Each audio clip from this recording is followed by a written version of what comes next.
जैसा आपको विदित है 18 तारीख को एक मर्डर की घटना हुई थी। उस घटना की सूचना मिलते ही पुलिस त्वरित गति से मौके पे पहुंची, उच्चाधिकारीगण मौके पे पहुंचे और अलग अलग टीमें बना करके इन अपराधियों के पीछे लगातार लगे रहे, जिसमें पुरानी आबादी थाने की टीम, डीएसटी की टीम, हमारे आईपीएस प्रोबेशनर अजय सिंह, ये सभी लगातार तब से लगे हुए हैं इन जो अपराधी इनका पीछा करने में। इस क्रम में लगातार कार्रवाई करते हुए 4 अपराधी हमने दस्तयाब करके गिरफ्तार किए हैं, जिसमें बबलू भाट, जसन बराड़, सलीम उर्फ मलकी और कासम अली है। इसके अलावा 5वां आरोपी जो जयपुर तक भाग गया था, उसको जयपुर से दस्तयाब करके ले आया जा रहा है। तो इस तरीके से 5 मुख्य अभियुक्त जो मौके पर थे, इस घटना में शामिल थे, पूरी प्लानिंग में शामिल थे, उन सभी को दस्तयाब कर लिया गया है। जो बचे हुए अभियुक्त हैं उस पर भी पुलिस पूरी तरीके से लगी हुई है और जल्द से जल्द उनको भी दस्तयाब करेंगे। सर, मेन मोटिव क्या निकला प्रारंभिक पूछताछ में? जो प्रारंभिक इनसे पूछताछ हुई है, इनसे इंट्रोगेशन हुआ है, उसमें ये पता चला है कि इन सभी जो आरोपी हैं इनका पहले पूर्व में अलग अलग समय पर जो मृतक है उससे झगड़ा हो चुका है, मार पिटाई हो चुकी है, आपसी मुकदमे दर्ज हो चुके हैं। तो ये जब अनूपगढ़ गए थे, ये सभी एक साथ अनूपगढ़ गए थे, तो वहाँ पर जाकर के इनका मीटिंग ऑफ माइंड हुआ कि आज बदला लेना है।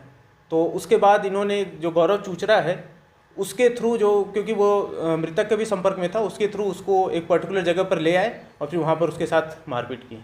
बदला लेना है रिगार्डिंग केवल मारपीट ही करनी है या उसको मर्डर करना है, क्या मोटिव था इनका? इस बारे में अभी अनुसंधान किया जाएगा, परंतु जिस हिसाब से इंजरी हुई है और सारी चीज़ें हुई हैं, अभी हमारे जो प्रारंभिक अनुसंधान के हिसाब से हम इसको 302 का ही केस, मर्डर का ही केस मान के चल रहे हैं। दोनों गैंगवार्स में सर पिछले काफ़ी समय से जद्दोजहद चल रही थी। ये जद्दोजहद मुख्यतः किस वजह को लेकर थी? देखिए, करीब 2-2.5 साल से यदि देखा जाए तो बहुत अलग अलग रीज़न थे। जैसा पहले जो मृतक था उसने बबलू भाट पे भी अटैक किया था और इसके अलावा अलग अलग लोगों पे अटैक किया था, इन लोगों ने अटैक किया था।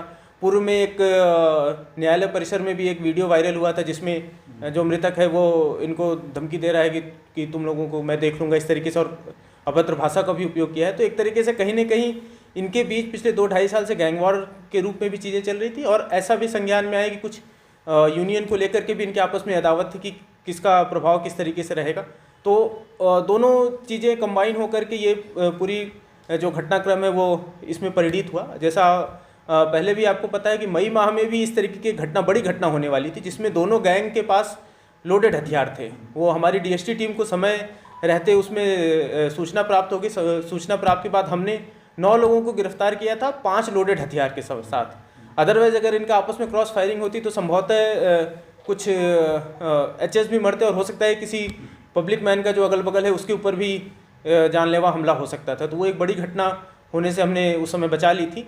और ये जो गैंग है इन पे लगातार हम नज़र रखे हुए थे। जो मृतक है उसको इस साल 4 बार गिरफ्तार करके अलग अलग मुकदमों में बंद किया। जो ये आरोपी हैं इनको भी 2 से 3 बार अलग अलग मुकदमों में गिरफ्तार करके बंद किया है। तो पुलिस इन पे लगातार नज़र रखे हुई थी क्योंकि ये हमारे संज्ञान में था कि ये कभी भी किसी भी समय एक दूसरे पे हमला कर सकते हैं। तो देखा जाए तो पूरी तरीके से हमारी नज़र में थे, परंतु उस पर्टिकुलर डे इनका आकस्मिक रूप से दिन में प्लान बनता है और उसके बाद इनका एक साथी ही इसको एक तरीके से बहका करके ले आता है और ये घटना को अंजाम देते हैं ये लोग।